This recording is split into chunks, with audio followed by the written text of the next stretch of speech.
Have you ever felt like you're constantly on that hamster wheel? Relentlessly chasing new leads, trying to drum up more business just for a bit more growth. We all have, right? Exactly. We all want that exponential growth. Hmm. But what if I told you that chasing the next lead, well, yeah, it's important. It isn't really enough to truly get you there. Hmm.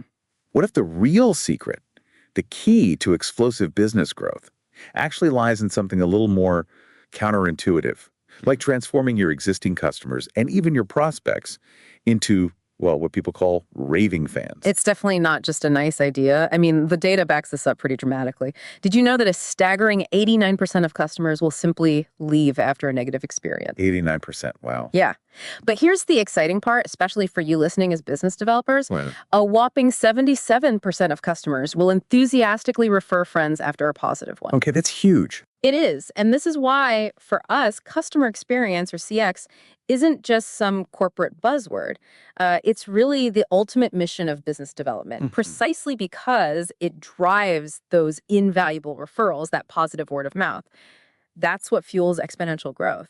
That's such a powerful distinction. Right. And it completely reframes our focus, doesn't it? So, in this deep dive, we're going to unpack customer experience uh, way beyond just thinking about it as a customer service department thing. Right. We really see it as a strategic imperative for every business developer out there.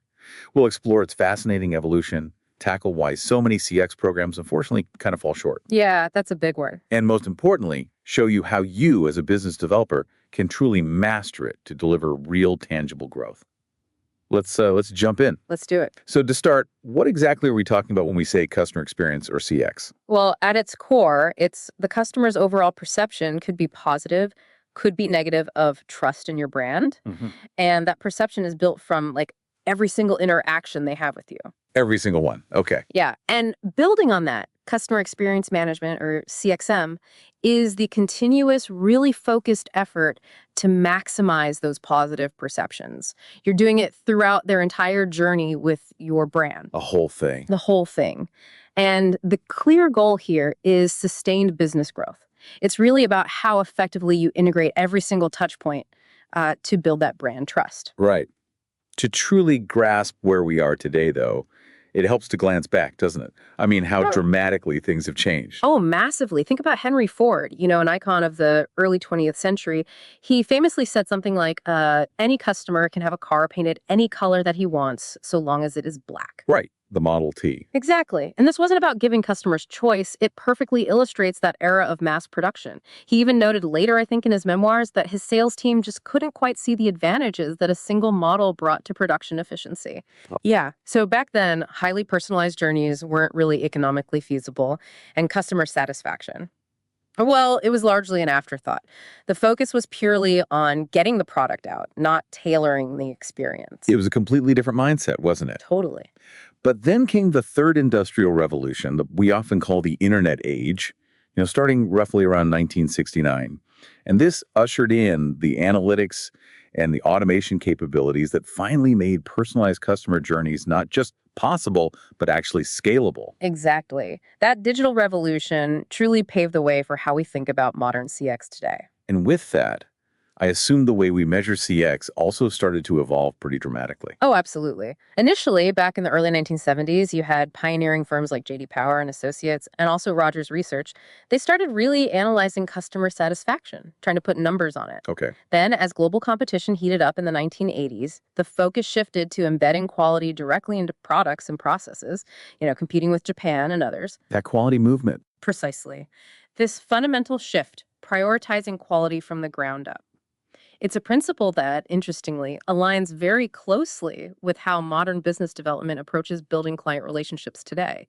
It led to things like the U.S. Congress commissioning the Malcolm Baldrige Quality Award in '87. Right, based on that NIST framework. That's the one. And the business development body of knowledge principles actually echo a lot of that framework. Then, jump forward to 2001, we saw Gartner analyst Esteban Kolsky introduce more modern CX concepts through customer feedback management or CFM software. This allowed us to gather data across the whole customer journey. So using tech to listen better. Exactly. And then a true game changer arrived in 2003. Fred Reichheld from Bain, working with Satmetrix, launched the Net Promoter Score, or NPS. NPS. Everyone knows that one. Right. Its sheer simplicity, combined with its direct link to ROI, really pushed CX into the mainstream business conversation. It became a critical metric for pretty much everyone. So, okay, we have this history, this evolution, and we've outlined these clear, undeniable benefits of focusing on CX, which brings us to this kind of significant paradox. Hmm. Despite its importance, despite all this evolution, most CX programs still fail. I mean, the statistics are quite startling, aren't they? They really I are. think I saw 70%. Yeah. 70% of CX programs fail. And even more concerning, 72% of business leaders admit they feel they have no real control over CX. That's right. 72%. It's a huge disconnect. So what's really going on here? Why this massive failure rate when everyone sort of agrees it's important? Well, a lot of it comes down to what some call the marketing trap. There was a revealing Salesforce study back in 2021. Okay. They found that a staggering 80% of CX programs are led by marketing. Now, don't get me wrong, marketing is absolutely crucial, but Right. the chief marketing officer, the CMO, typically only controls the first phase of the customer journey, the awareness, maybe initial engagement part. Okay. So what happens after that? Exactly. It means the customer's experience after that initial contact often falls through the cracks. It leads directly to those high failure rates because the responsibility is siloed. Nobody owns the whole thing. And this is precisely where you, the business developer listening to this, become absolutely critical. Because traditionally, many organizations unfortunately limit business development to just prospecting, right? Just the very, very beginning of that journey. That initial outreach, yeah. But listen to this data point. 54% of buyers say their prospect experience, or PX, that early interaction is what truly shapes their loyalty later on. 54%. That's more than half. Way more. Only 19% say it's the product or service quality itself, and a mere 9% say price is the main driver of loyalty. That's pretty incredible. It flips the script a bit. It really does. It underscores that the prospect experience is paramount, but it also highlights that business development must be involved throughout the entire customer journey, not just handing off a lead at the start. Makes perfect sense. And it's not just us saying this. A poll found that 89% of respondents agreed with that exact sentiment. Your role as a BD professional is far bigger than just the initial handshake or the first call. So if business development needs to be involved throughout that whole journey, which clearly it does, how do we make sense of all those different customer interactions? It can feel overwhelming. Yeah, where do you even start?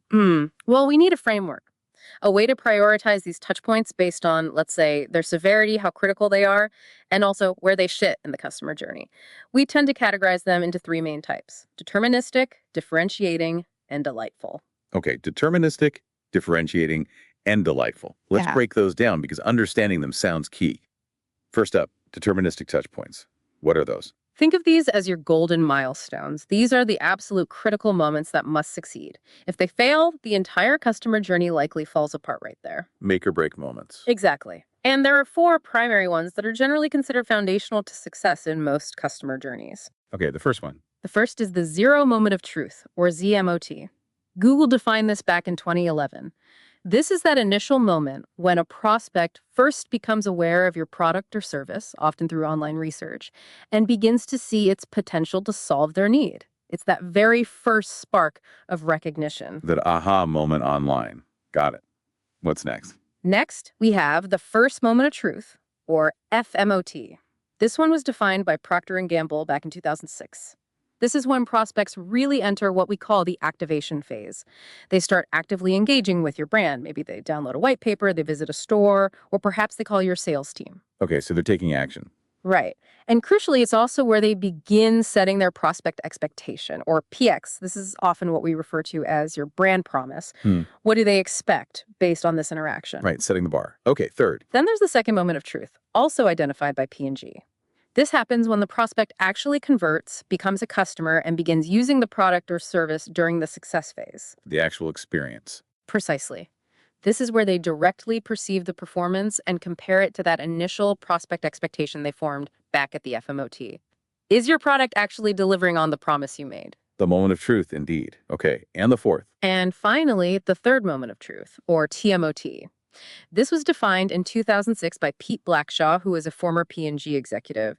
This is the truly magical moment, hopefully, when a satisfied customer becomes an active advocate for your brand during the growth phase. The raving fan stage. That's it. They're not just happy, they're actively sharing that happiness, recommending you. That's TMOT. So these four, ZMOT, FMOT, SMOT, TMOT, are the deterministic, the must-get-right moments. Absolutely. They're critical because they fundamentally compel trust. Think of it with this equation, and it's a really powerful one for business developers to keep in mind. Trust, customer experience, CX, prospect expectations, PX. Trust equals CX minus PX. Yeah.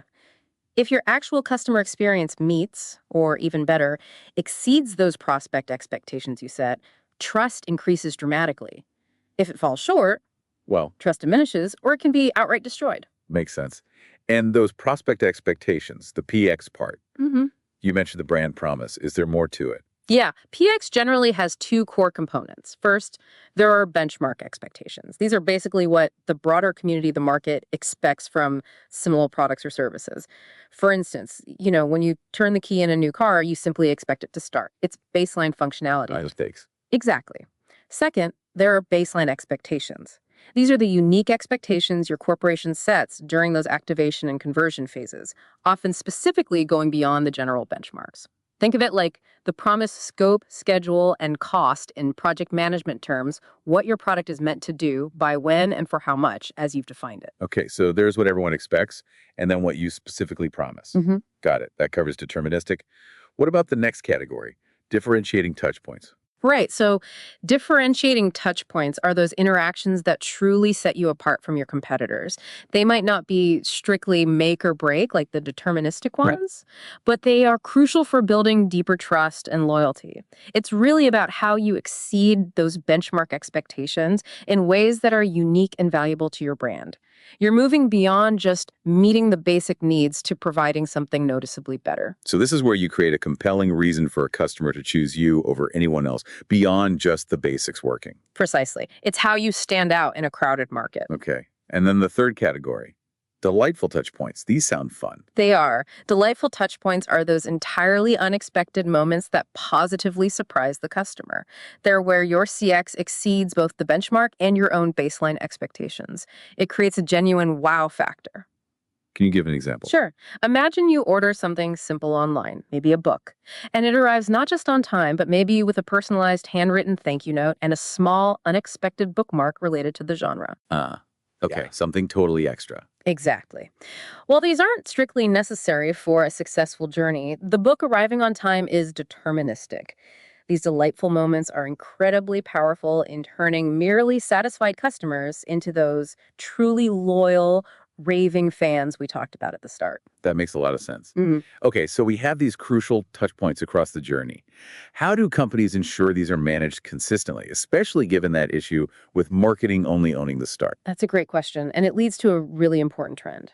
To truly lead CX end to end and ensure these touch points are consistently managed, corporations are increasingly turning to a new unified role, the Chief Growth Officer, or CGO. CGO. I've heard that title popping up more. You probably have. It's actually LinkedIn's fastest growing title right now, and for good reason.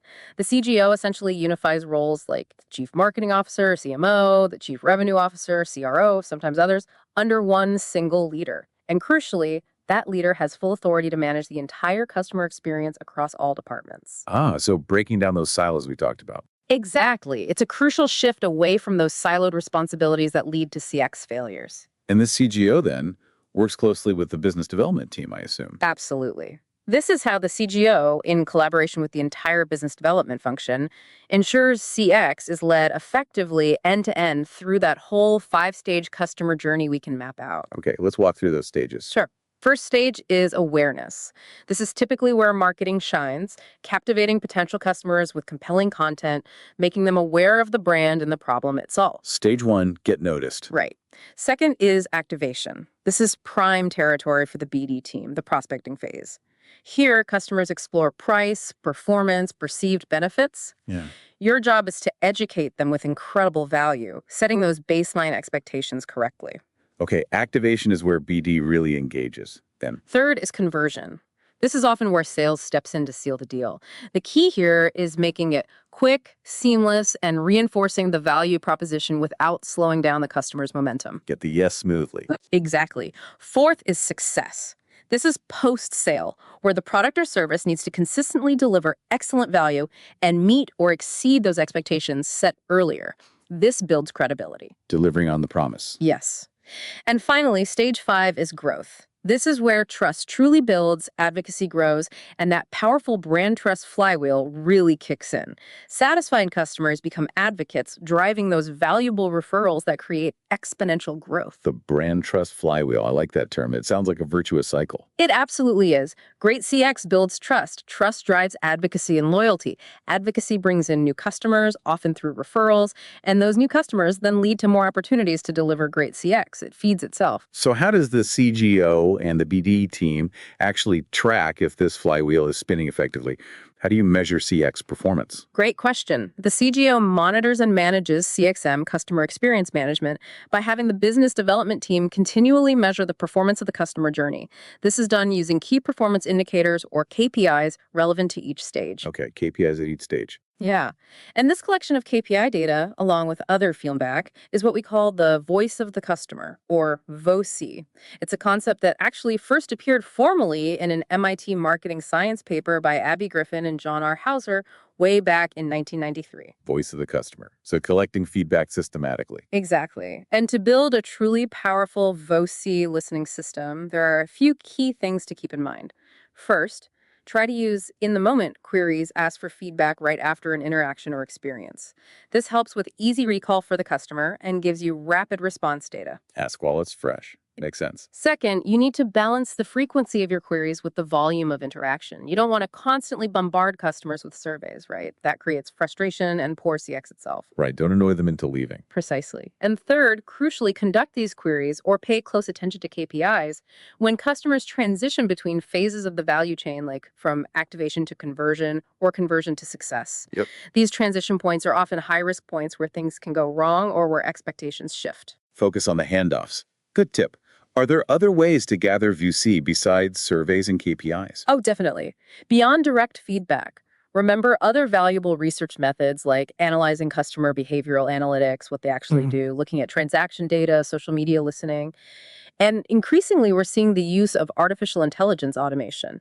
This is sometimes called experience intelligence, or XCI. Experience intelligence, XEI. Tell me more.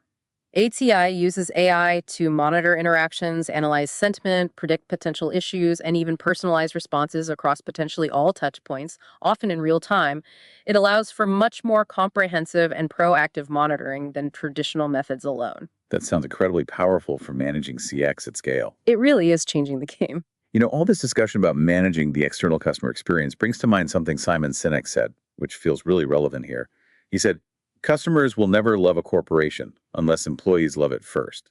Oh, that's such a powerful quote and absolutely spot on in this context. It highlights a vital distinction we need to make. Which Employees who directly interact with prospects or customers, your sales team, your support team, your BD professionals, they are truly business developers in the most direct sense. They are on the front lines of CX. Okay. But every single employee, regardless of their specific role, has CXM responsibilities.